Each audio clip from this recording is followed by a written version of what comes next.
दोस्तों, स्वागत है आपका हमारे चैनल आर.के. वर्मा में। गंगाराम पटेल और बुलाकी दास नाई जूनागढ़ का किस्सा अकबर बीरबल से भी ज्यादा मजेदार कहानी। दोस्तों, बुलाकी नाई ने गंगाराम पटेल के साथ द्वारिका, सुदामापुरी, सोमनाथ, मालिका तीर्थ तथा सत्ताधार आदि के दर्शन कर लिए और लौटने का विचार किया तो गंगाराम पटेल कहने लगे, दोहा होता है ना हर जगह आना बारंबार, आए हैं तो देख लें चल कर के गिरनार। गंगाराम पटेल जी की इतनी बात सुनकर बुलाकीदास नाई कहने लगा, है पटेल जी, यह बात तो मैं भी आपसे कहने वाला ही था, क्योंकि दोहा सुन रखा गिरनार है अतिशय शोभा खान, गुफा अनेकन है वहां संतन के स्थान, दर्शन वहां के किए से दूर हो तो सब पाप, इस कारण चलकर वहां दर्शन कीजिए आप। आपस में ऐसी सलाह मिलाकर बुलाकी नाई ने सब सामान तैयार किया और अपना प्रस्थान गिरनार को किया। चलते चलते वह नरसी जी की पावन जन्मभूमि जूनागढ़ में पहुंच गए। वहां उन्होंने दामोदर कुंड में स्नान किया।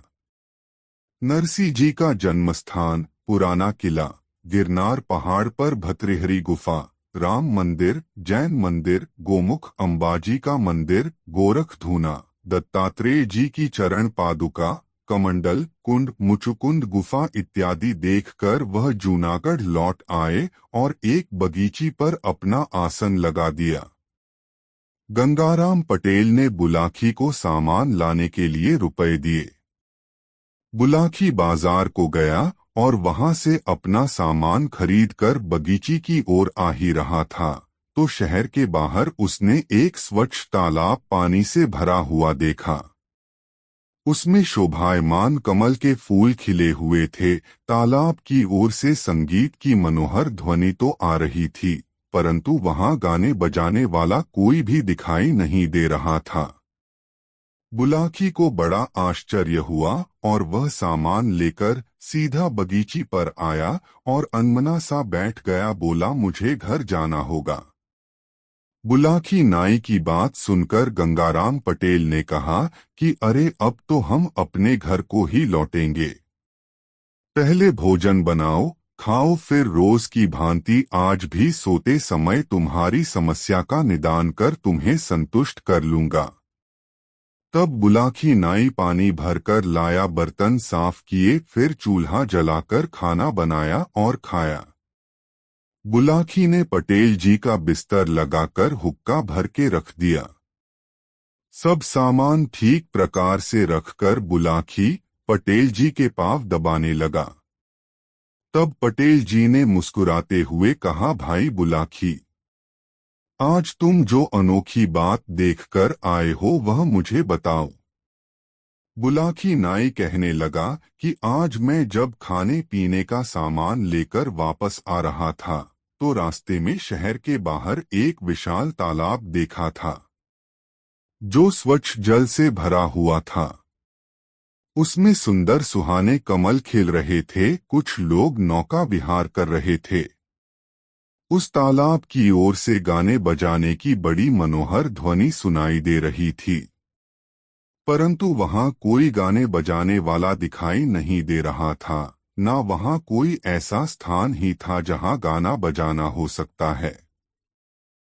यह देखकर मुझे बड़ा आश्चर्य हुआ। आप कृपा करके बताएं कि यह कौन सा तालाब है। गंगाराम पटेल कहने लगे, एक ब्राह्मण था जिसका विवाह नहीं हुआ था। उसने मन में विचार किया कि भगवान ने अच्छा ही किया जो कि मैं गृहस्थी की सब बाधाओं से दूर हूं। तब मुझे परलोक सुधारना चाहिए। वह अपना घर छोड़कर निकल पड़ा और महात्मा हो गया। उसने बहुत कठोर तप किया, किसी भी सांसारिक वस्तु पर ध्यान न देकर सदैव भगवान में लीन रहने लगा। कई कई दिन निराहार उपवास किए और पानी के सहारे ही अपना जीवन निर्वाह किया। उसकी इस कठिन तपस्या से इंद्र का सिंहासन हिलने लगा। इंद्र भयभीत हो गए और नारद जी से कहने लगे कि हे मुनिदेव, क्या कारण है कि आज मेरा सिंहासन चल रहा है। देवराज की यह बात सुनकर नारद जी कहने लगे, दोहा, एक तपस्वी तप करे जूनागढ़ दरमियान, तप से सिंहासन हिला सत्य करूं बखान, पूरन तप वह जो करे लीजे आप विचार, इंद्रासन पर आए के कर ले वह अधिकार। देव ऋषि की बात सुनकर इंद्र चिंतित हुए और नारद जी से बोले, दोहा, मुझसे जो मुनिदेव यह सिंहासन छिन जाए, बात बिगड़ जाए सभी, अब कछु करो उपाय। इंद्रदेव की बात सुनकर नारद जी कहने लगे कि आप कुछ उपाय करें।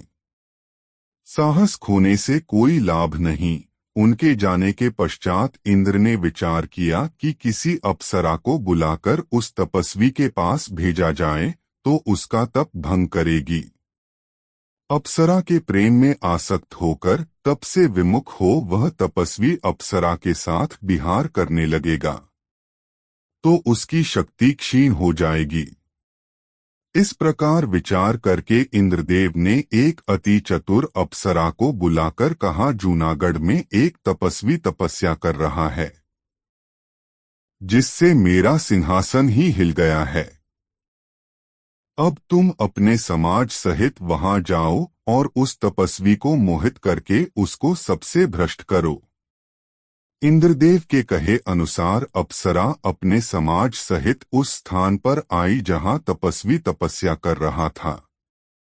उसने अपनी माया से एक सुंदर उपवन और एक विस्तृत सुंदर सरोवर की रचना की, जिसमें सुंदर कमल के फूल खिले हुए थे और भंवरे गुंजन कर रहे थे। इसके बाद उस सुंदर उपवन में अपने साथियों के सहित अप्सरा ने संगीत आरंभ किया था, जिन्होंने नाना प्रकार के साज बजाए। अप्सरा ने पंचम स्वर में मन को मोहने वाली रागिनी गाई तो सारा उपवन गूंज उठा और जो तपस्वी समाधि लगाए बैठा था उसकी समाधि टूट गई और उसका ध्यान और अप्सरा के संगीत की ओर गया। वह तपस्वी अपना आसन छोड़कर उधर को चल दिया जिधर से अप्सरा के गाने की मधुर आवाज आ रही थी। जब तपस्वी अप्सरा के निकट पहुंचा तो अप्सरा ने उसको कनखियों से देखा। अब उसने और भी अधिक मधुर गायन से उसके चित्त को अपनी ओर आकर्षित किया, जिसके बाद तपस्वी भगवान का ध्यान करना बिल्कुल भूल गया और उस अप्सरा के वशीभूत हो कहने लगा, कुंडली, बतला दे तू कौन है हे मृगनैनी नारी। भूला मैं जब तब सभी तेरी छटा निहारी, तेरी छटा निहारी हृदय में मैं अपने हर्षाया। सुन तेरा संगीत यहाँ तक आसन से आया, एक बार फिर मुझे रागिनी मधुर सुना दे। आई है किस लिए यहाँ पर तू बतला दे। तपस्वी की इतनी बात सुनकर अप्सरा कहने लगी, कुंडली, आई हूँ स्वर्गलोक से, सुन तपस्वी चितलाए। सेवा करने आपकी स्वामी दिया पठाए, स्वामी दिया पठाए दर्शकर चित हर्षाया। धन्य हमारा भाग आपका दर्शन पाया, जो कुछ आज्ञा देव करूं तो अब हूँ सेवकाई। इच्छा पूरन करन आपकी हूँ मैं आई। अप्सरा की ऐसी बात सुनकर तपस्वी बड़ा आनंदित हुआ। बोला, मैंने अब तक संसार में तुम्हारे समान सुंदर स्त्री नहीं देखी और न कोई ऐसा सुरीला संगीत सुना है। मेरा मन तुम्हारी सुंदरता को देखकर ऐसा मोहित हो गया है कि मैं यही चाहता हूँ कि तुम सदा मेरे नेत्रों के सामने रहो और अपने मधुर संगीत द्वारा मेरी इच्छा पूर्ण करती रहो। तपस्वी की यह बात सुनकर अप्सरा कहने लगी, आप एक तपस्वी हैं, आपकी इच्छा पूरी करना तो मेरा परम कर्तव्य तथा धर्म है। मैं आपकी आज्ञा को शिरोधार्य कर पालन करूंगी। अब आप मुझे सेवा की आज्ञा तो दीजिए। मैं वही करूंगी जिसे करके आपको सुख पहुंचे। अप्सरा की यह बात सुनकर तपस्वी कहने लगा, यदि तुम यहाँ उपवन में रह अपने संगीत एवं सहवास से मेरी इच्छा पूरी करोगी तो समाज वाले देखकर हंसेंगे। आठ किसी अदृश्य स्थान में तुम मेरी कुछ समय तक इच्छा पूरी कर सको तो मैं अपने को अत्यंत भाग्यशाली समझूंगा। अप्सरा ने यह बात सुनी तो समझ गई कि अब तो तपस्वी मेरे वश में है। इससे अपने बिगाड़ का कुछ भय नहीं और अब मैं आसानी से इंद्रदेव का कार्य पूरा कर सकूंगी। वह कहने लगी, मैं कोई साधारण स्त्री नहीं हूँ, स्वर्गलोक की रहने वाली हूँ। अब तक मैं किसी पुरुष पर मोहित नहीं हुई हूँ और न किसी के साथ विहार ही किया है। यदि आप सदैव मेरे साथ विहार करने का प्रण करें तो मैं आपकी इच्छा पूरी कर सकती हूँ, नहीं तो अपने स्थान को चली जाऊंगी। अप्सरा की इतनी बात सुनकर तपस्वी बोला कि मेरी भी यही इच्छा है जो तुम्हारी है। मेरा भी विवाह नहीं हुआ और न मैंने अब तक किसी स्त्री पर दृष्टि डाली है। मेरी इच्छा है कि मेरा तुमसे आजीवन विहार होता रहे तो अच्छा है। इतनी सुनकर अप्सरा कहने लगी कि ऐसा सुख तो आप जैसे बड़े तपस्वी जनों को ही प्राप्त हो सकता है, सबको नहीं। अब मैं आप जैसी इच्छा कर रहे हैं वैसा ही सदैव करूंगी।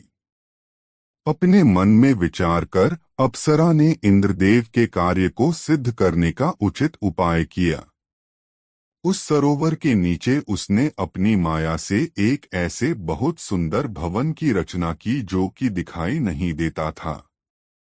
उस भवन के ऊपर जल भरा हुआ था, जिसमें कि सुहाने सुहाने कमल भी खिल रहे थे, भंवरे फूलों पर गुंजार कर रहे थे। भवन में अनेकों मणियां लगी हुई थी, जिनसे कि अद्भुत प्रकाश होता था।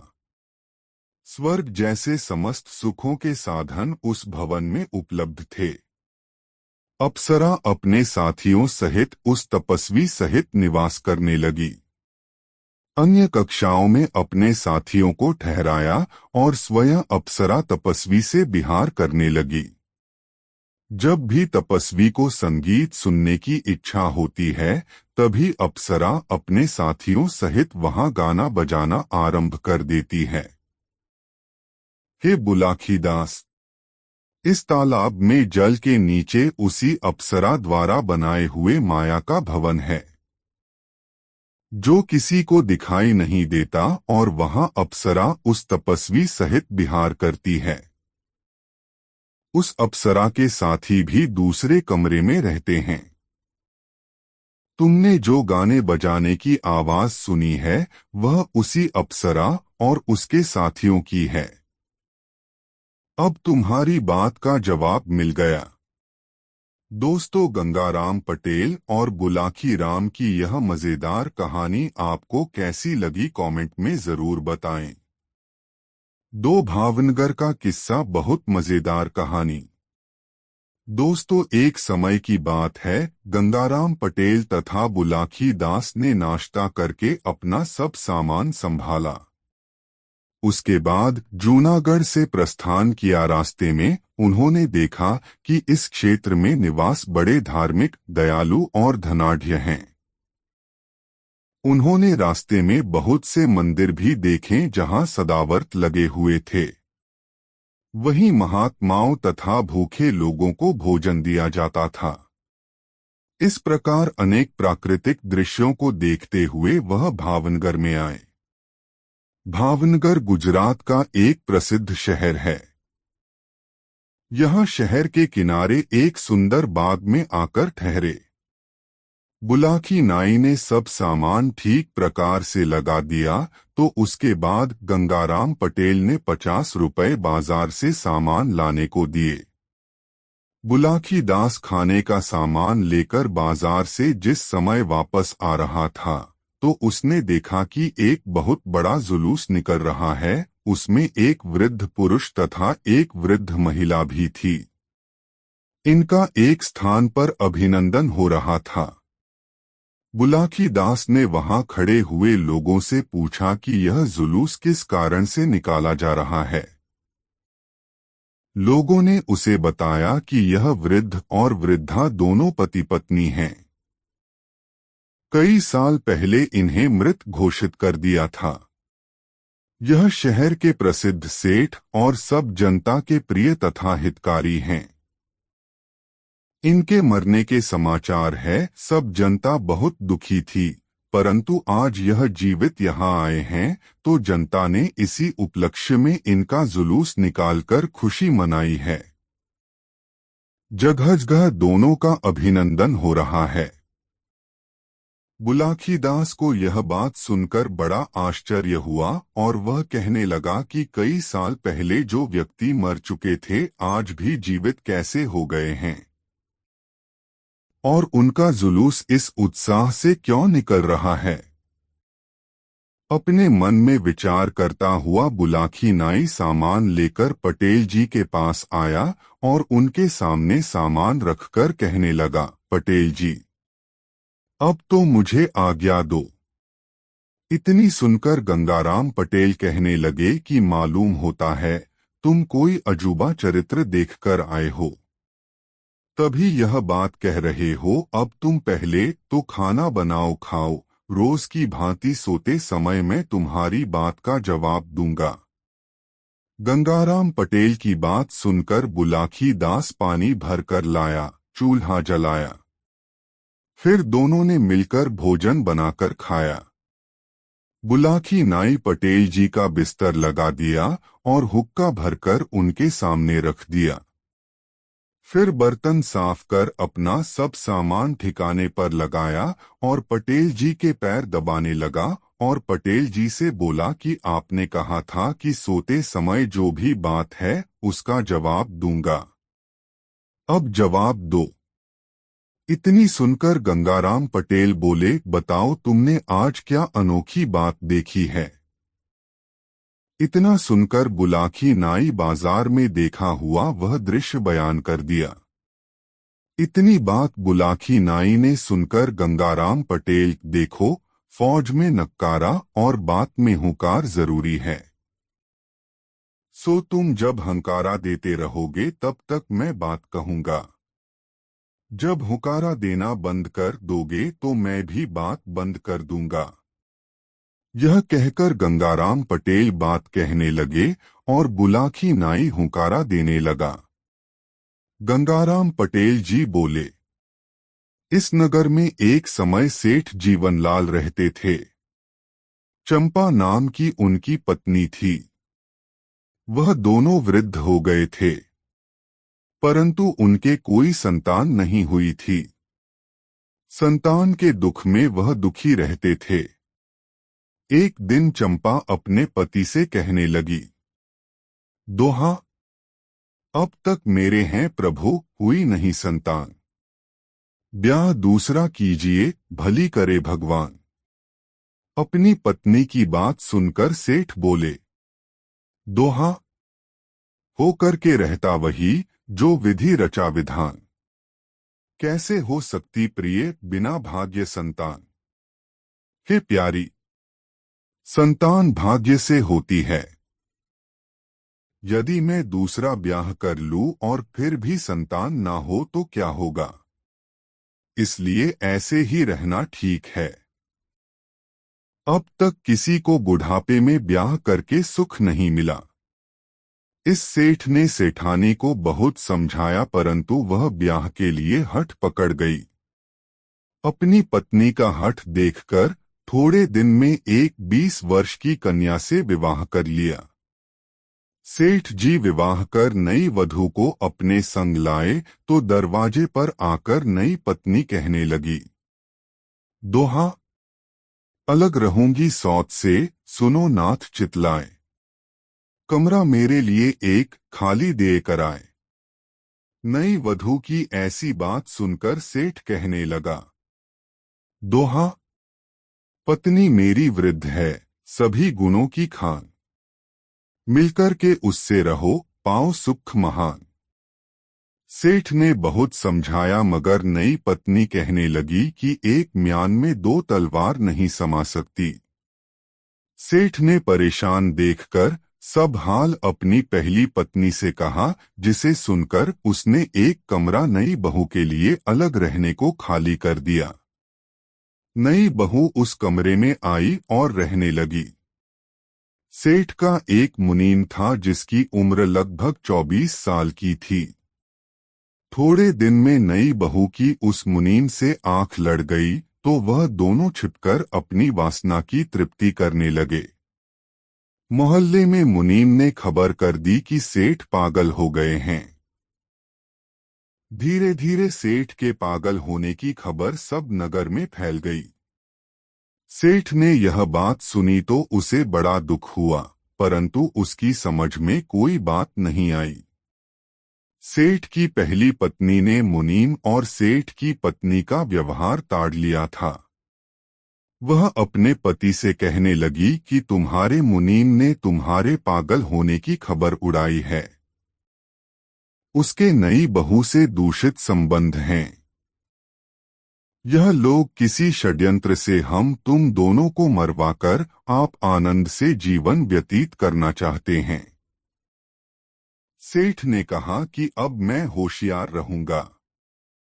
मुनीम और सेठ की नई पत्नी आपस में एक साथ रहती थी। एक दिन मुनीम ने सेठ की नई पत्नी को समझाया कि कहीं ऐसा ना हो कि पहली पत्नी को सेठ सभी जायदाद दे दें। इसलिए उचित है कि सेठ से उसकी संपत्ति को अपने हक में लिखवा लूं। सेठ की नई पत्नी ने भी इसका समर्थन किया।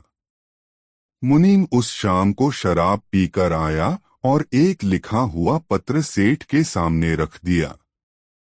उसने सेठ को पिस्तौल दिखाकर जबरन उस कागज पर हस्ताक्षर करा लिए। सेठ ने मरने के डर से उस पर हस्ताक्षर कर दिए। अब मुनीम और सेठ की नई पत्नी स्वच्छंद होकर रहने लगे। फिर एक दिन मुनीम ने सेठ को भोजन के साथ विष खिलाकर एक बड़े नाले में बहा दिया और दूसरे दिन मोहल्ले में खबर उड़ा दी कि सेठ पागल थे। ना जाने वह रात में कहाँ चले गए। यह खबर सुनकर लोग बहुत दुखी हुए। अब पहली बहू के दुख का ठिकाना भी ना रहा। बेचारी बहुत रोई मगर क्या करती। एक दिन उस मुनीम ने सेठ के कपड़ों में खून के कुछ दाग लगाकर और हड्डियों का एक पंजर तलाश करके मोहल्ले में एक खबर सुनाई कि जंगल में सेठ की हड्डियां और वस्त्र मिले हैं।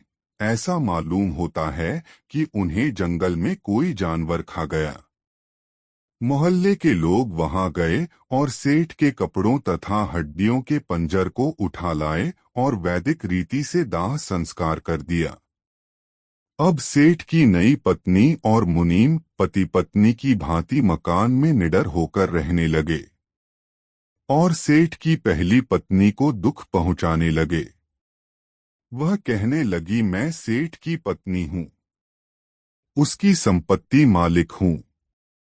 मुझे सेठ के मरने की बात में भी बहुत लोगों का षड्यंत्र दिखता है।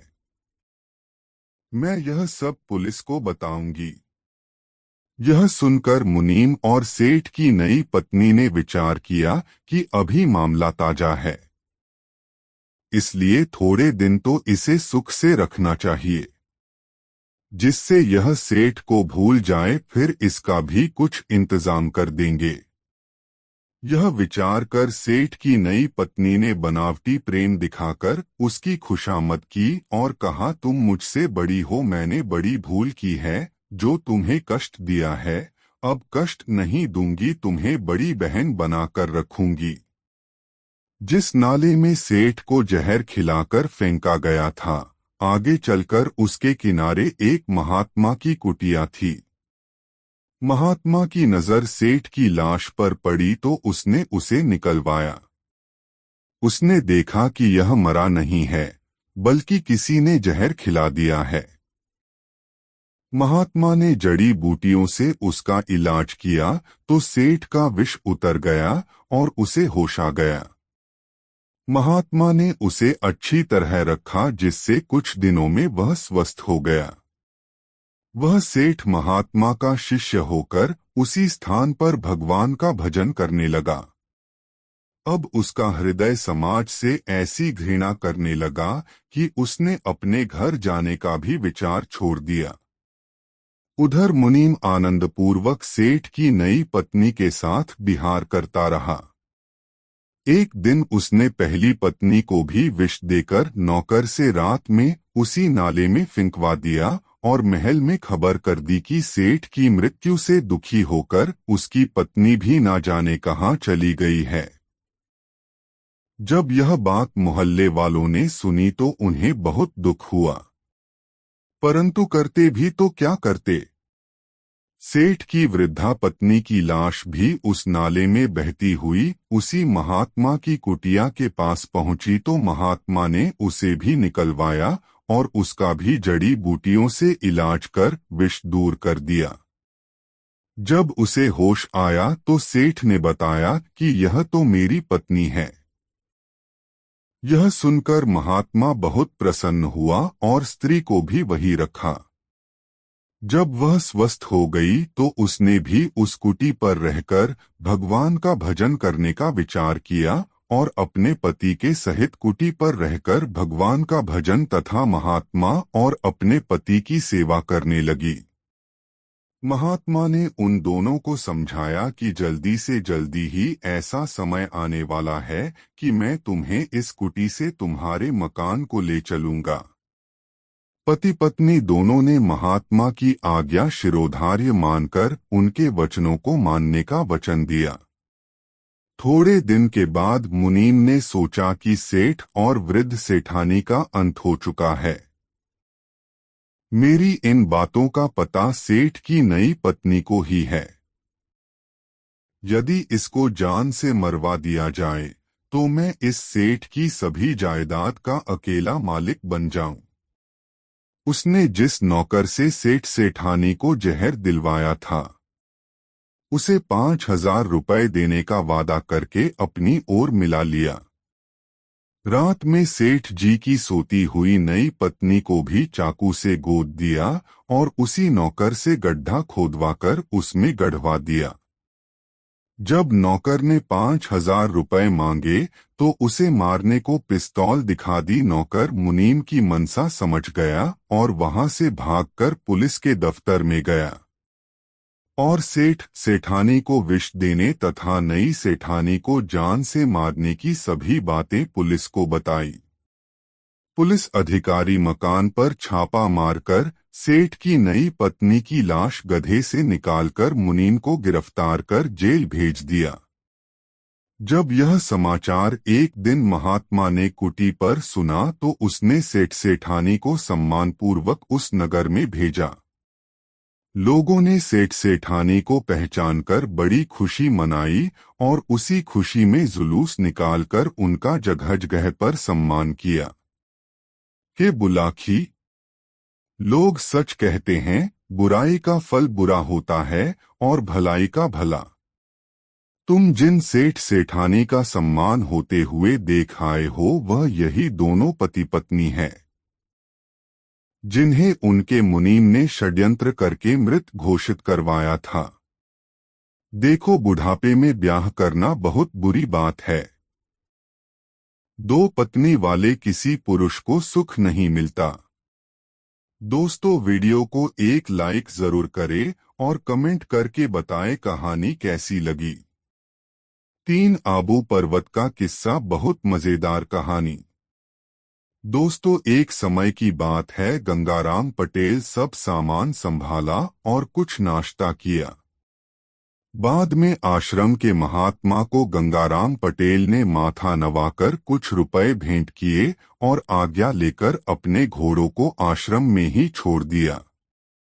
और रेल द्वारा चल दिए आबू पर्वत की ऊंची ऊंची चोटियां तथा उन पर हरे भरे फल फूलों वाले वृक्ष मन को लुभाते हुए प्रतीत होते थे। शाम के समय वे दोनों आबू पर्वत पर आ गए। पर्वत बड़ा रमणीक था, उस पर अनेक बड़े बड़े मंदिर थे, जिनमें जैन मंदिर तथा अंबाजी का मंदिर तो बहुत ही प्रसिद्ध है तथा शोभायमान थे। वहीं अनेक साधु संतों के आश्रम थे, जहां बहुत से महात्मा शोभा पा रहे थे। कहीं सत्संग होता था तो कहीं उपदेश और प्रवचन हो रहे थे। पुराने महात्माओं की अनेक गुफाएं थी, जिनके दर्शन मात्र को यात्री आते जाते थे, जैसे भर्तृहरि गुफा, गोरखनाथ की गुफा इत्यादि। जिधर देखो उधर आनंद ही आनंद दिखाई देता था। मुख्य दर्शनीय स्थानों को देखते हुए गंगाराम पटेल और बुलाकी दास पर्वत के नीचे उतरे। नीचे एक सुंदर छोटा सा नगर था, जहां खाने पीने की वस्तुएं उपलब्ध हो जाती थी। वही एक झरने के पास उत्तम जगह देखकर गंगाराम पटेल ने ठहरने का विचार किया और बुलाकी से कहने लगे कि देखो, पानी का यह झरना बह रहा है, पड़ोस में जंगल भी है, यहाँ ठहरने से शौच आदि में किसी बात का भय नहीं है। मेरे विचार से तो यही रुक जाए तो अच्छा है। बुलाकी को भी पटेल जी का विचार अच्छा ही मालूम पड़ा और उसने अच्छी सी जगह देखकर वहां सब सामान रख दिया। वहां जंगल में मंगल हो रहा था। कुछ लोग भगवान का भजन कीर्तन कर रहे थे तो कुछ देवी जी की भेंट गा रहे थे। वहां सभी संप्रदाय के महात्मा जा रहे थे। स्थान स्थान पर धर्म चर्चाएं होने से यह स्थान साक्षात स्वर्गधाम सा प्रतीत होता था। गंगाराम पटेल ने बुलाकी को कुछ रुपए सामान लाने को दिए।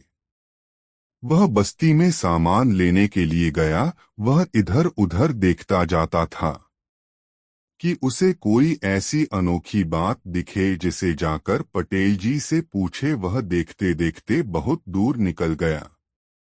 उसे कोई भी अनोखी बात दिखाई नहीं दी। घूमते घूमते उसे अंधेरा हो गया था, इसलिए उसने जल्दी से खाने का सब सामान खरीद लिया और जब अपने ठहरने के स्थान की ओर चला आ रहा था तो आज उसका चित्त कुछ उदास जैसा था, क्योंकि उसने कोई अनोखी बात नहीं देखी थी।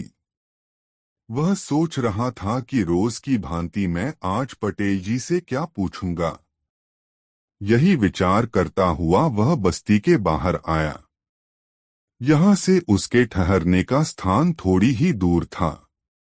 अंधेरे में जब अपने दाहिनी ओर नजर डाली तो उसे एक बहुत बड़ा तालाब दिखाई दिया। वह तालाब की ओर देख ही रहा था कि उसे आकाश मार्ग में कुछ प्रकाश होता हुआ दिखाई दिया, जो धीरे धीरे उसी की ओर आ रहा था।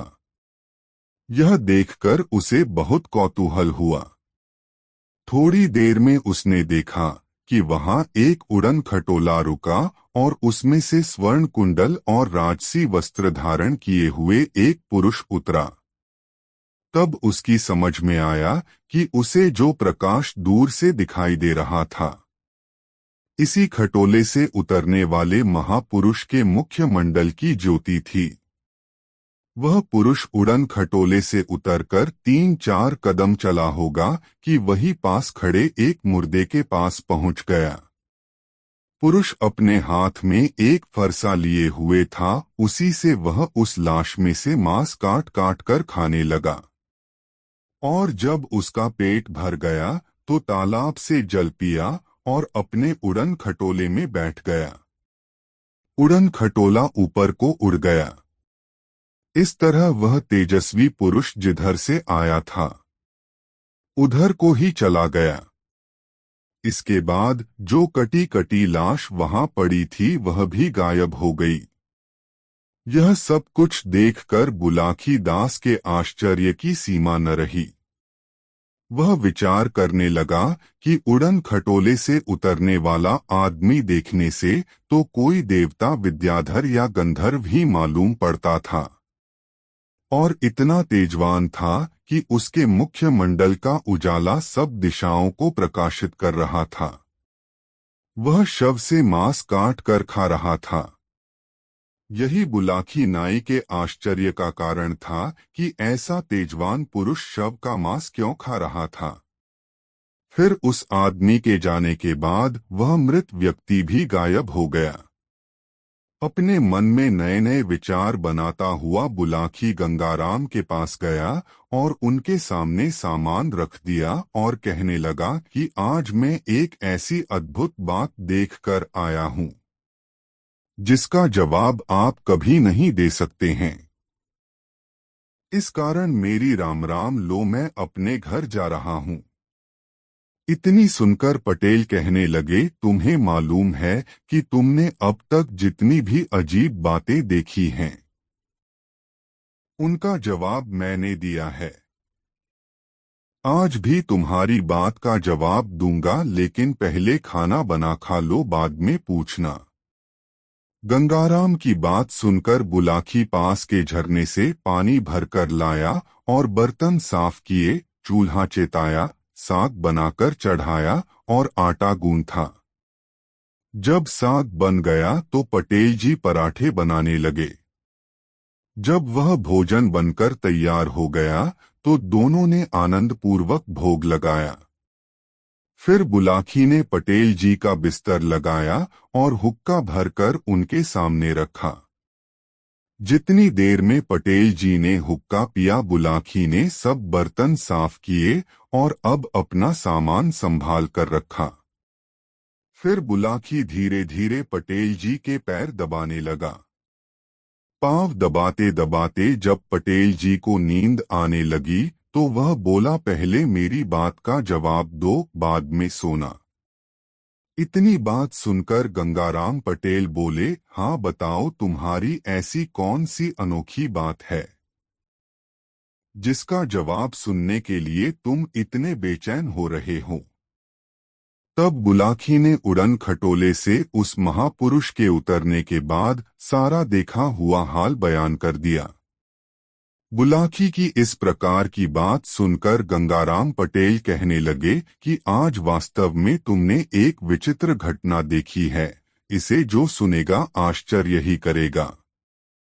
मैं तुम्हें अब उस तेजस्वी पुरुष के विषय में सब कुछ बताता हूँ। तुम ध्यान लगाकर सुनो। जिस तरह फौज में नक्कारा विशेष महत्व रखता है, उसी प्रकार किस्सा कहानी में हुकारा का महत्व है। जब तक तुम हुकारा देते जाओगे मैं बात कहता चलूंगा, और हुकारा बंद होते ही मैं बात करना बंद कर दूंगा। बुलाकी ने हुकारा भरना स्वीकार कर लिया। गंगाराम पटेल वह कहानी आरंभ करते हुए बोले, हे बुलाकी, तुम्हें अब मैं जो कुछ बताता हूँ वह सुनो। एक राजपूत था। बचपन से ही उसकी तंदुरुस्ती बड़ी अच्छी थी। मलाई करने कराने का उसे बड़ा चाव था। व्यायाम करता था और कुश्ती भी लड़ता था। उसने बड़े बड़े पहलवानों की कुश्ती में पछाड़ा था। वह ब्याह लायक हुआ तो राजा ने उसका विवाह करने का विचार किया। जब राजकुमार को यह बात मालूम हुई तो उसने कहा, दोहा, ब्याह रचाने का पिता, छोड़े आप विचार। ब्रह्मचर्य पालन करूं, ली मैंने चित्धार। इस पर राजा ने राजकुमार से कहा, दोहा, बिन ब्याह के सुत मेरे चले न वंश अगार। ब्याह रचा ओहे कुमार, बना रहे परिवार। राजा बोला, हे पुत्र, तुम मेरे इकलौते पुत्र हो। अगर ब्याह नहीं करोगे तो हमारा वंश डूब जाएगा। इस प्रकार राजा ने समझा बुझाकर उसका विवाह कर दिया। थोड़े दिन बाद राजा का स्वर्गवास हो गया और राजकुमार को राजगद्दी मिली। पुत्र होने के बाद उसका मन राजकाज में नहीं लगता था। वह सांसारिक जीवन से मुक्त होकर भगवान का भजन कर मुक्त पद प्राप्त करना चाहता था। उसके बाद उसने अपनी पत्नी और मंत्रियों को राजकाज सौंप दिया। अपने नगर निवासियों तथा पारिवारिक जनों को समझा बुझा और धीरज बंधाकर राज्य छोड़कर चला गया। उसने इधर-उधर तीर्थों के दर्शन किए और पवित्र सरिता सरोवरों में स्नान किया। एक अच्छे महात्मा को गुरु बनाकर उनसे दीक्षा ली। वह संत समाज में विचरण करने लगा। वह एक बड़ा सदाचारी व्यक्ति था। उसकी आत्मा पवित्र थी। उसने कभी किसी पर स्त्री को बुरी नजर से भी नहीं देखा था। जब वह इस प्रकार देश के सभी तीर्थ कर चुका और उसकी विचरण करने की इच्छा समाप्त हो गई, तो वह एक पर्वत पर आया और सुंदर तालाब एकांत में देखा, तो वहां रहकर उसने तपस्या करने का विचार किया। जब उसे भूख लगती थी तो फल फूल लाकर खा लेता था और सरोवर से पानी पी लेता था। भगवान के भजन में तल्लीन रहने से उसके मुख पर तेज चमकने लगा था। उसने कभी किसी प्राणी को कष्ट नहीं पहुंचाया, किंतु इतना सब कुछ करने पर भी उसने कभी साधु महात्मा दीन अथवा अतिथि को खाने के लिए नहीं पूछा। खुद अपनी भूख का ध्यान रखा और परलोक सुधारने के उपाय में लगा रहता। कोई साधु संत अगर उसके आश्रम पर आज ही जाता था तो वह उससे खाने को नहीं पूछता था और एकांत में बैठकर अकेला अपना पेट भर लेता था। दीर्घकाल तक जीवित रहने के पश्चात उसकी आयु जब पूरी हुई तो धर्मराज के दूत उसे अपने दिव्य रथ में बैठकर दिव्य लोक में ले गए। अपने कर्मों के फल से उसे उत्तम लोक की प्राप्ति हुई। सुंदर स्त्री तथा वाहन वैभव सब उसको वहां प्राप्त था, परंतु वहां उसे खाने को कुछ भी नहीं मिला करता। कुछ समय तो उसने भूखे रहकर बिताया। एक दिन ब्रह्मा जी से जाकर उसने निवेदन किया कि मुझे उत्तम लोक, धन, वाहन, वैभव तथा स्त्री आज सर्व सुख तो प्राप्त हैं, परंतु मेरे खाने के लिए कुछ भी नहीं है, इसका क्या कारण है? उसकी यह बात सुनकर ब्रह्मा जी समझाकर कहने लगे कि तुमने अपने अच्छे कर्मों के पुण्य से यह उत्तम लोक तो प्राप्त कर लिया, परंतु कभी भी किसी ब्राह्मण, साधु संत तथा भूखे को भोजन नहीं कराया। सदा अपना पेट पालने में लगे रहे हो, इसी कारण तुम्हें यहाँ भोजन नहीं मिल पा रहा है। भोजन उन्हीं को प्राप्त होता है जो भोजन का भी दान करते हैं। ब्रह्मा जी की ऐसी बात सुनकर वह कहने लगा कि आप मुझे ऐसा उपाय बताएं जिससे मैं भूख से ना मरूं। तब ब्रह्मा जी कहने लगे कि तुम जिस सरोवर पर रहते थे, जहां तुमने तप किया था, तुम वही रात में जाया करो और वहां तुम्हारी अपनी लाश ही तुम्हें रखी मिला करेगी। तुम उसी में से मांस काटकर खाओ और तालाब का पानी पीकर अपनी भूख प्यास मिटाओ। हे बुलाखी नाई, यह वही पुरुष तुमने आज मुर्दे का मांस खाते हुए देखा है, जिसका हाल मैंने सुनाया है। दोस्तों, वीडियो को एक लाइक जरूर करें। 4 मेहसाना का किस्सा बहुत मजेदार कहानी। दोस्तों, एक समय की बात है, गंगाराम पटेल और बुलाखी दास दोनों अपना सब सामान संभाल कर भावनगर से प्रस्थान किया। मार्ग के किनारे के दृश्यों को देखते हुए वह घोड़े पर जल्दी जल्दी जा रहे थे, क्योंकि अब तो उन्हें अपने घर पहुंचने की फिक्र थी। जहां प्यास लगती थी वहां कुएं से जल खींचकर पानी पी लिया करते थे। आज तो उन्होंने मार्ग में कहीं विश्राम भी नहीं किया। वह बीकानेर होते हुए सुरेंद्र नगर आए। वहां से मार्ग तो अहमदाबाद की तरफ जाता था और दूसरा मेहसाना की ओर। अहमदाबाद का मार्ग छोड़कर वह मेहसाना के मार्ग पर चले। चलते चलते सायंकाल वह मेहसाना आ गए।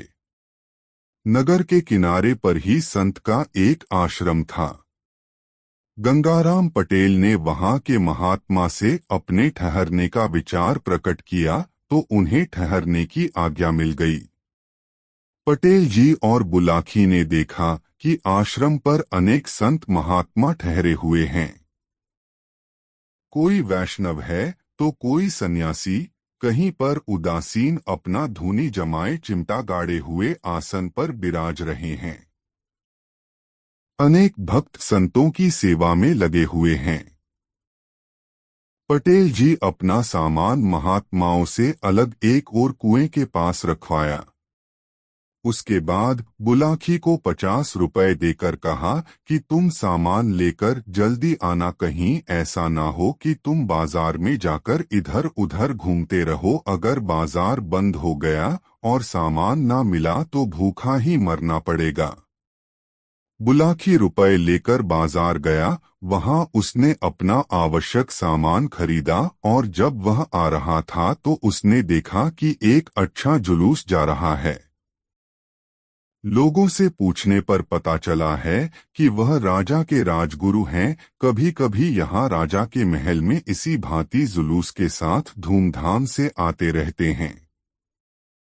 बुलाकी ने देखा राजगुरु बहुमूल्य वस्त्र पहने हुए हैं, साथ में बाजे बज रहे हैं।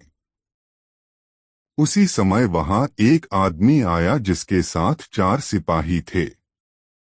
उस आदमी के आदेश से सिपाहियों ने राजगुरु को पकड़कर उसके हाथों में हथकड़ी डाल दी। बुलाकी यह सब देखता रहा। जुलूस में हलचल मच गई। लोगों ने राजा को खबर की। राजा भी वहां आया और उसने राजगुरु को प्रणाम तो किया, परंतु उन्हें सिपाहियों से मुक्त नहीं करा सका। यह देख बुलाकी को बड़ा आश्चर्य हुआ कि मामूली आदमी के कहने से सिपाहियों ने राजगुरु के हथकड़ी डाल दी और राजा अपने गुरु को मुक्त नहीं करा सका। बुलाकी सोच रहा था कि राजगुरु को गिरफ्तार करने वाला यह कौन आदमी हो सकता है। यूं विचार करता हुआ बुलाकी अपना सामान लेकर संत के आश्रम पर आया और पटेल जी के सामने सब सामान रखकर कहने लगा कि अब मैं अपने घर जाता हूँ। मेरी राम राम लो। पटेल जी बोले, हे बुलाकी, मैं समझता हूँ तुम अवश्य कोई अजूबा चरित्र देखकर आए हो। अभी पहले भोजन का प्रबंध तो करो, फिर सोते समय तुम्हारी बात को सुन लूंगा और उसका जवाब दूंगा। तब बुलाकी ने कुएं से पानी खींचा। बर्तन व नित्य की भांति मिलजुल कर भोजन बनाकर खाया। फिर बुलाकी ने पटेल जी का बिस्तर लगा दिया, हुक्का भर कर रख दिया। पटेल जी हुक्का पीने लगे। तब बुलाकी ने बर्तन साफ करके रखे और सब सामान चौकसी के साथ रख दिया और फिर पटेल जी के पैर दबाने लगा। जब पटेल जी को नींद आने लगी तो बुलाकी बोला कि आज तो मेरी बात का जवाब दिए बिना ही सोने लगे। इतनी सुनकर पटेल जी कहने लगे, मैं थक गया था, इसलिए नींद आने लगी, मुझे तुम्हारी बात का ध्यान नहीं रहा था। खैर अब जल्दी बताओ कि तुमने आज क्या देखा। तब बुलाकी ने बाजार में जुलूस देखने और उसके बाद राजगुरु की गिरफ्तारी की बात बताई और अंत में बोला, है पटेल जी, मुझे यह आश्चर्य हुआ कि राजा की तो शक्ति सबसे बड़ी होती है। राजगुरु राजा के भी पूज्य हैं, तो ऐसा क्या कारण है कि राजगुरु को एक मामूली आदमी ने गिरफ्तार करा दिया और राजा यह सब कुछ देखता ही रहा। बुलाकी दास नाई की बात सुनकर गंगाराम पटेल बोले, हे बुलाकी, तुम नित्य की भांति हुंकारा देते जाना, तभी मैं अपनी बात को सुनाऊंगा। बुलाकी को समझाकर गंगाराम पटेल ने बात करनी शुरू की और वह हुंकारा देने लगा। पटेल जी बोले, हे बुलाकी, अब मैं तुम्हारी शंका का निवारण कर रहा हूं। सुनो, एक नगर में एक पुरुष अपनी पत्नी सहित रहता था। वह अपने परिवार में पति पत्नी दो ही प्राणी थे। एक दिन प्रातःकाल पत्नी सोते से जागकर पति से कहने लगी, दोहा, सोवत में सपनों लखों, सुनो नाथ चितलाए। भिक्षा मांगने को गयो, एक भिखारी आए। भिक्षुक को जब मैं गई, उठकर भिक्षा दें। उंगली बासे छू गई, हृदय भई बेचैन। मेरे पतिव्रत धर्म पर आए गई है आँच। उंगली मेरी काट दो, तुम्हें बताओ साँच। अपनी पत्नी की इस प्रकार की बात सुनकर उसका पति बोला कि दोहा, भीख भिखारी को दई, सपने में सुकुमारी। उंगली बासे छू गई, तो का भयो बिगारी। अरे यह तो सपने की बात है। अगर सपने में किसी भिखारी को भीख देने पर उंगली छू गई तो इसमें कोई पाप नहीं है। ना तेरे पतिव्रत धर्म पर ही कुछ आँच आती है। इसलिए यह उंगली काटने की बात तेरी व्यर्थ है। उसने अपनी पत्नी को समझाकर उसके पतिव्रत धर्म की प्रशंसा की और अपने अपने नित्य कर्म दोनों ने किए। बाद में पत्नी ने भोजन बनाकर पति को खिलाया और कहने लगी कि यह हमारे कपड़े हैं, इन्हें बाजार से अभी सिला लाओ। वह आदमी अपनी पत्नी के कपड़े लेकर बाजार सिलाने गया। एक दुकान के आगे एक दर्जी बैठा कपड़े सी रहा था। वही उसकी मशीन तथा सब सामान रखा था। उसी के पास जाकर उसने कहा कि हमारी पत्नी के यह कपड़े तुम्हें आज ही सीने हैं।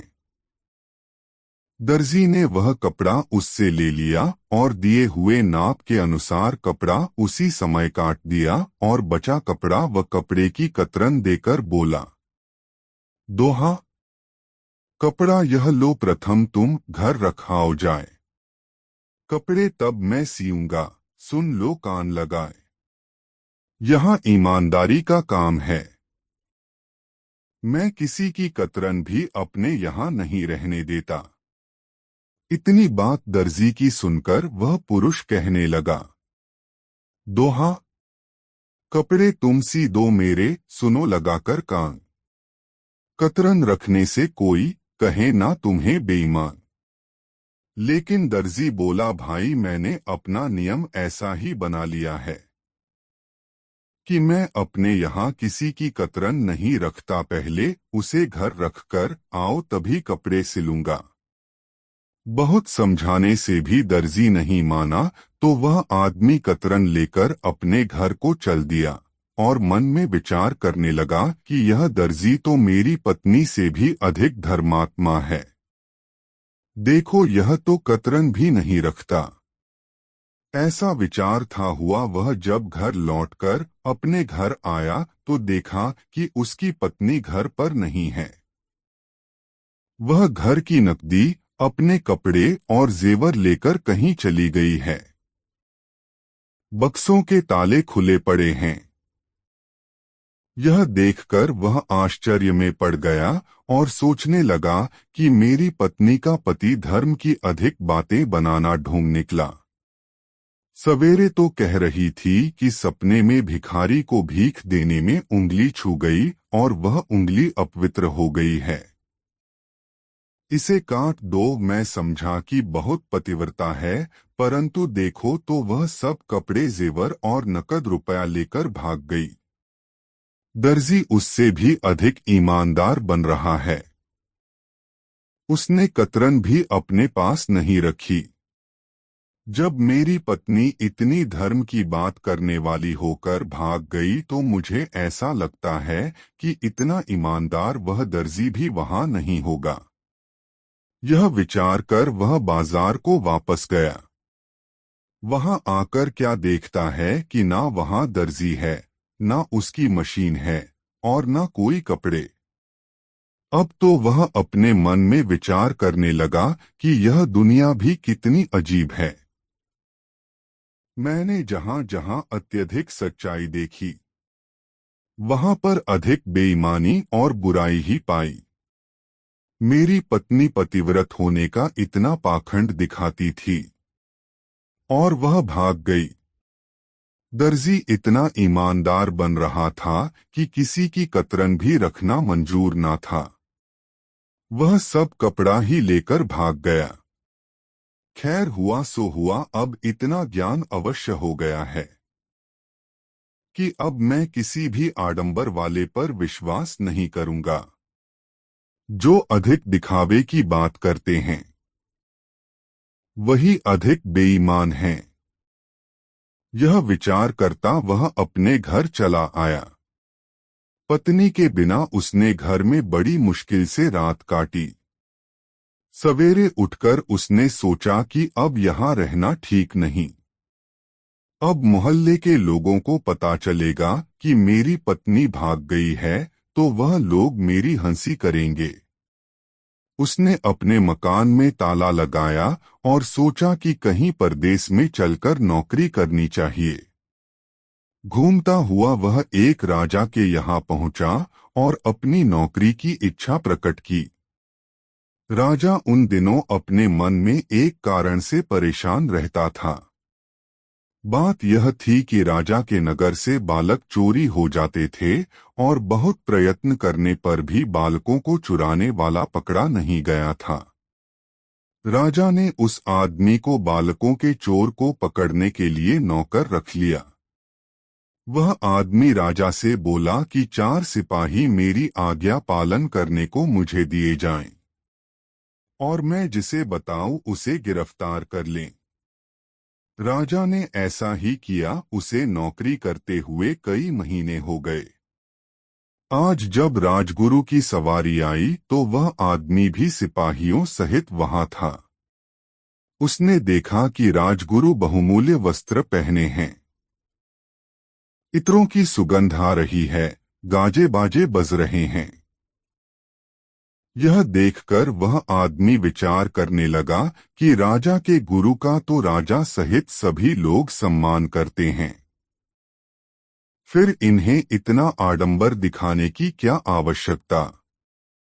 अधिक आडंबर देखकर मुझे मालूम होता है कि मेरी पत्नी और दर्जी के समान यह भी पूरे बेईमान होंगे। मेरा विश्वास है कि यही बालकों को चुराने वाले भी हैं। ऐसा विचार कर उसने सिपाहियों को आदेश दिया कि यही बालकों के चोर हैं, इसलिए सिपाहियों इन्हें गिरफ्तार कर लो। जब राजा को समाचार ज्ञात हुआ तो वहां आकर उसने गुरु को प्रणाम किया। बालक पकड़ने की जांच कराई तो वहां नगर से बहुत से चोरी हुए बच्चे पाए गए। बात यह पता लगी थी कि जब राजगुरु धूमधाम से आते थे तो लौटती बार कुछ बालकों की चोरी कराकर अपने आश्रम ले जाते थे। राजगुरु होने के कारण राजा या कोई अन्य पुरुष उन पर संदेह भी नहीं कर पाता था कि गुरु बालकों के चोर होंगे।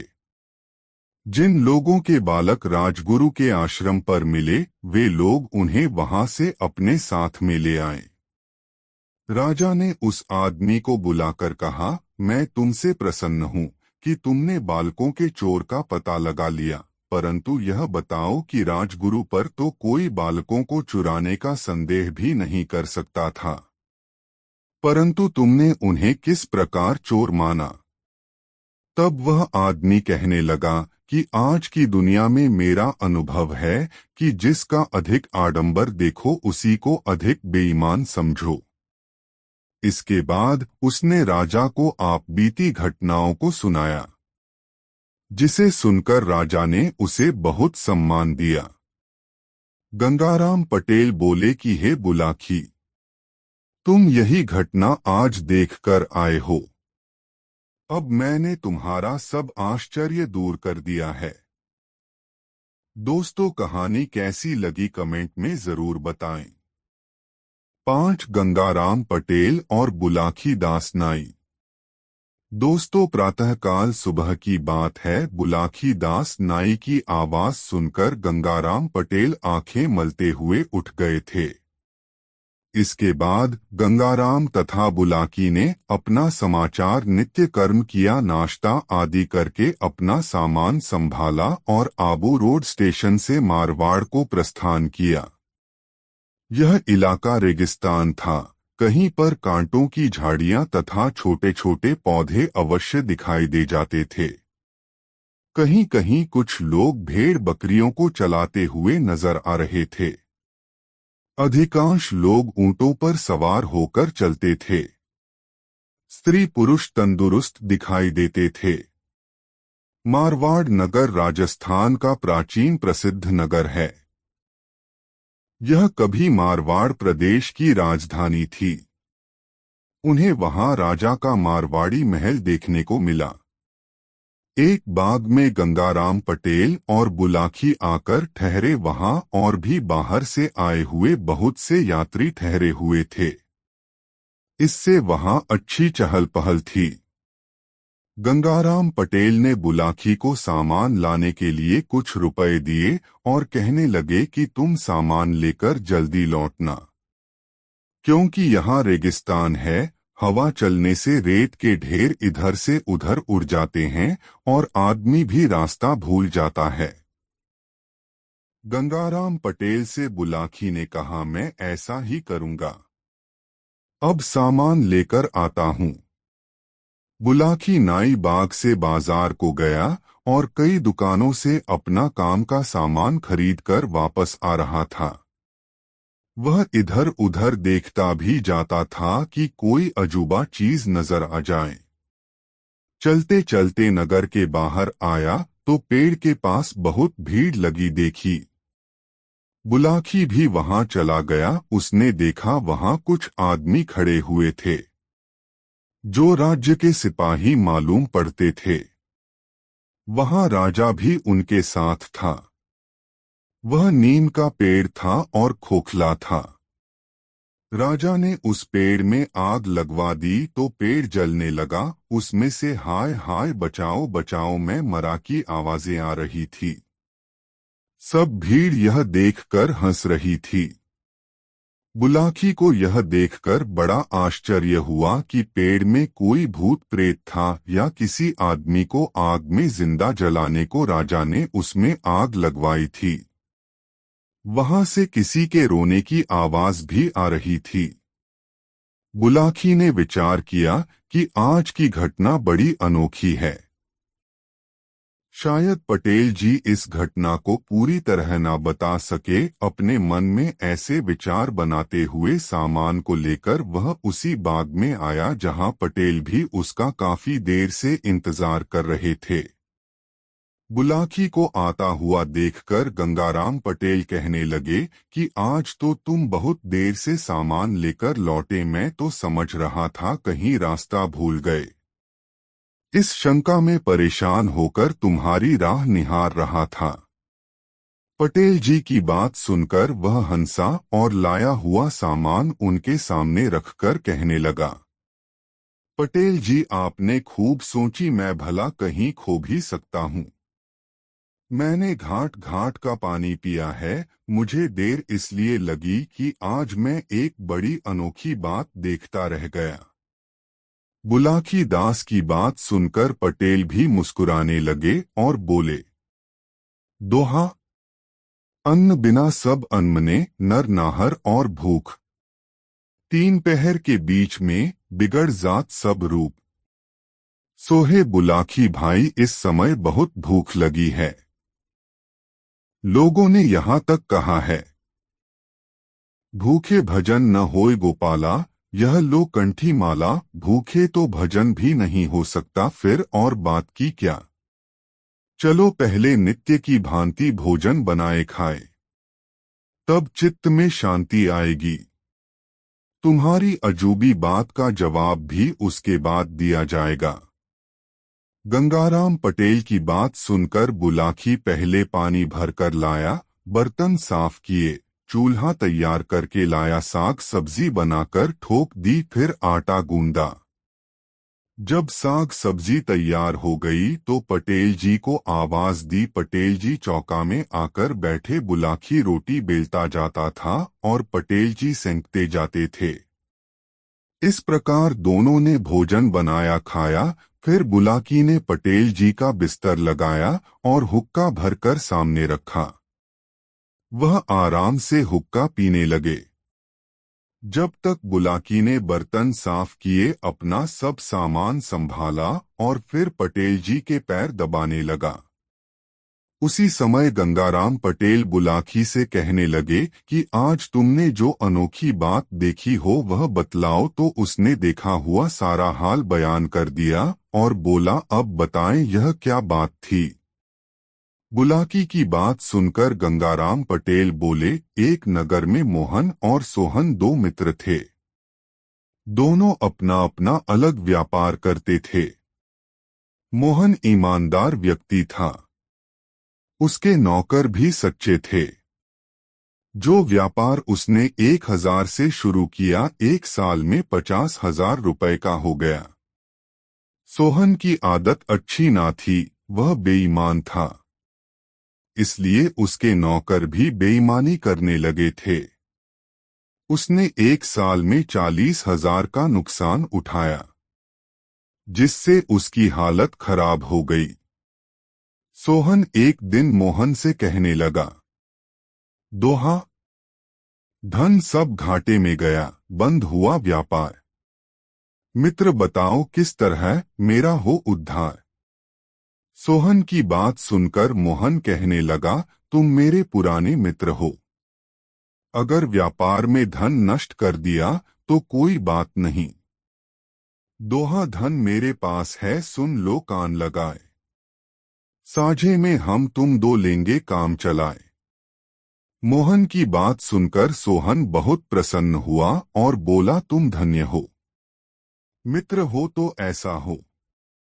अब मेरी समझ में आता है कि दोहा, चल परदेस में करें हम दोनों व्यापार।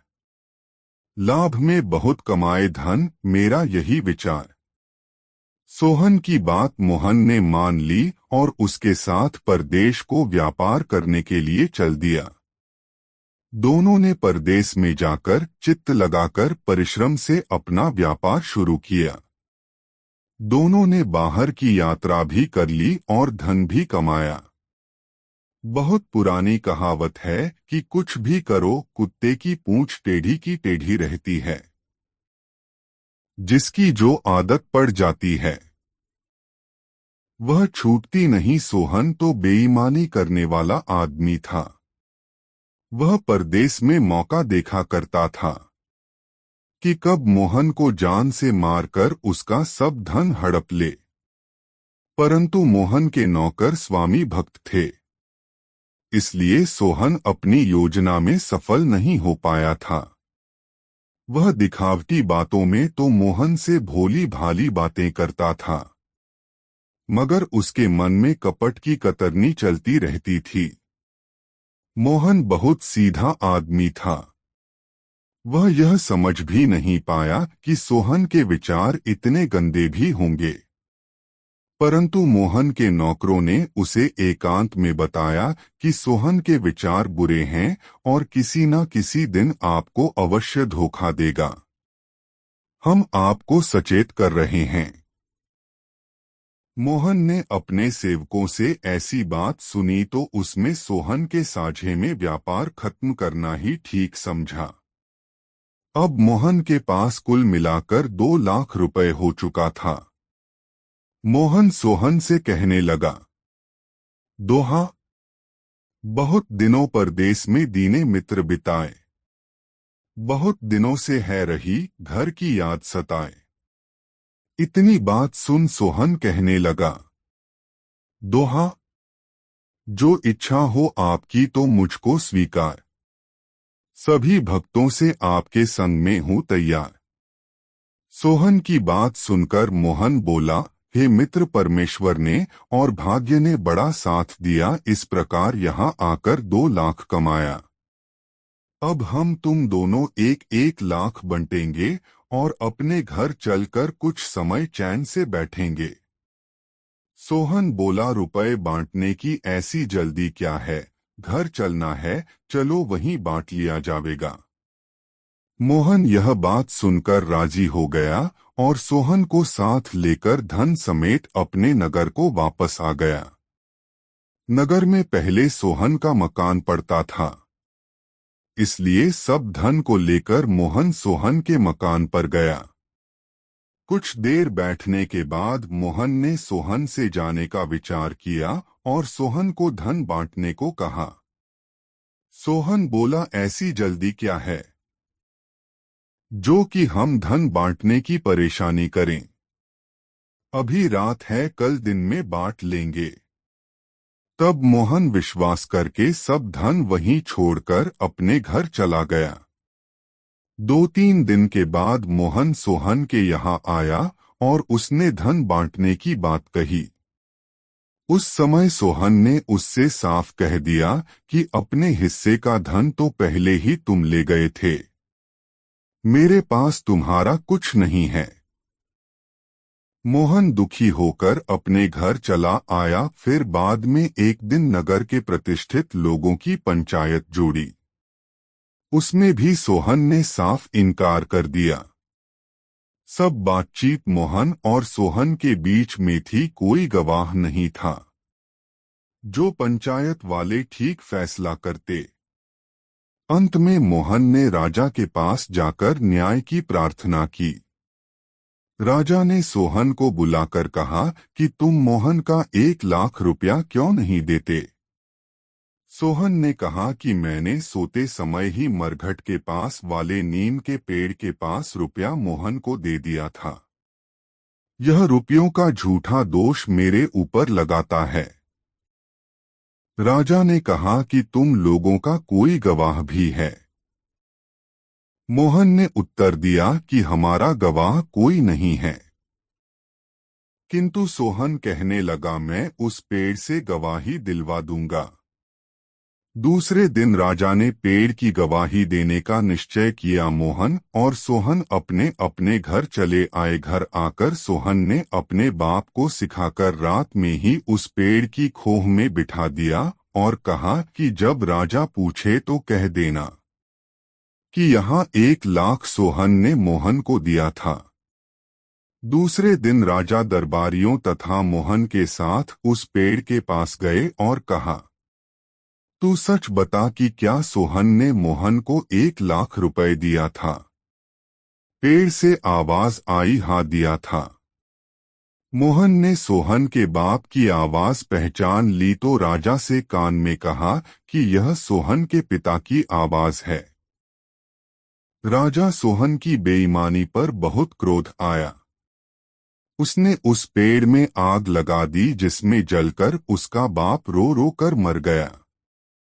तब राजा ने सोहन से मोहन का 1 लाख रुपया भी दिला दिया और कहा, बेईमानी बहुत बुरी चीज है, उसका फल बहुत बुरा होता है। दोस्तों, गंगाराम पटेल और बुलाकी राम की यह कहानी आपको कैसी लगी कमेंट में जरूर बताएं। 6 दोस्तों, प्रातःकाल सुबह उठकर गंगाराम पटेल और बुलाकी ने सोते से जगने के बाद अपना नित्य कर्म किया। तब बुलाकी कहने लगा कि अब तो अपना गांव भी यहाँ से करीब ही है, भगवान की कृपा से हमारी यात्रा भी सकुशल पूर्ण हो गई है। बुलाकी की बात सुनकर गंगाराम बोले, हे बुलाकी, यहाँ से हम नारायणी धाम होकर घर चलेंगे। गंगाराम की बात सुनकर बुलाकी पूछने लगा कि यह नारायणी धाम कहाँ है और वहाँ कौन सी देवी है और वह क्यों प्रसिद्ध है। पटेल जी बोले कि नारायणी धाम में कोई देवी नहीं है, यह एक सती का स्थान है और भानगढ़ के पास है।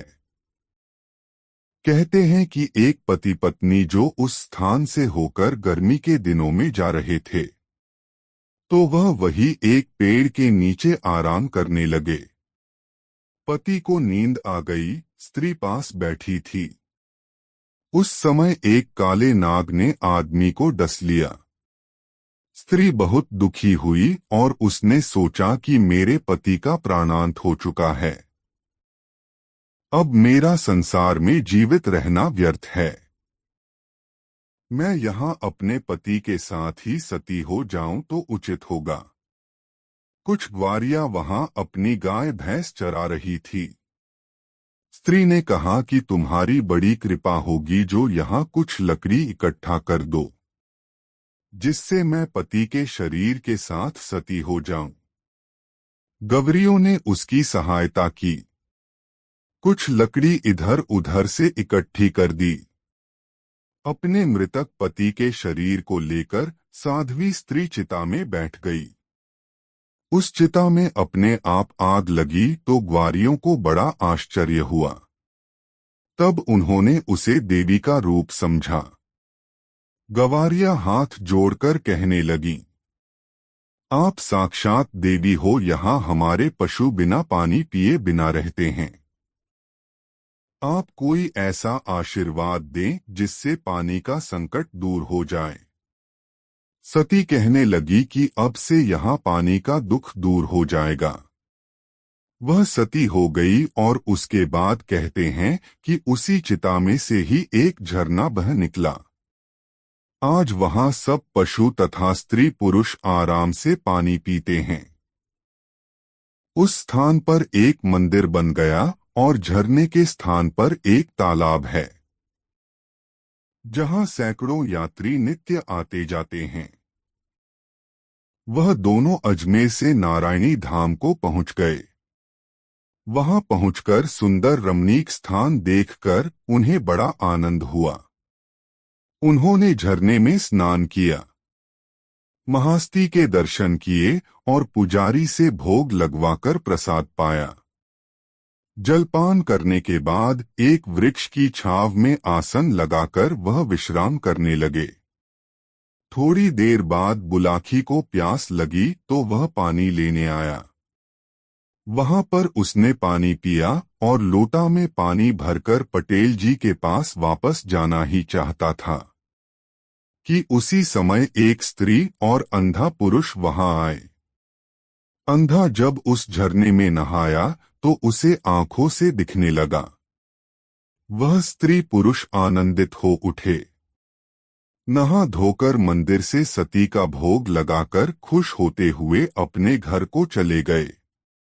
यह सब देख और मन में विचार करता हुआ वह पटेल जी के पास आया और उन्हें जल का लोटा दिया और झरने पर देखी वह बात बताई और बोला, अब आप कृपा कर बताएं कि वह दोनों स्त्री पुरुष कौन थे?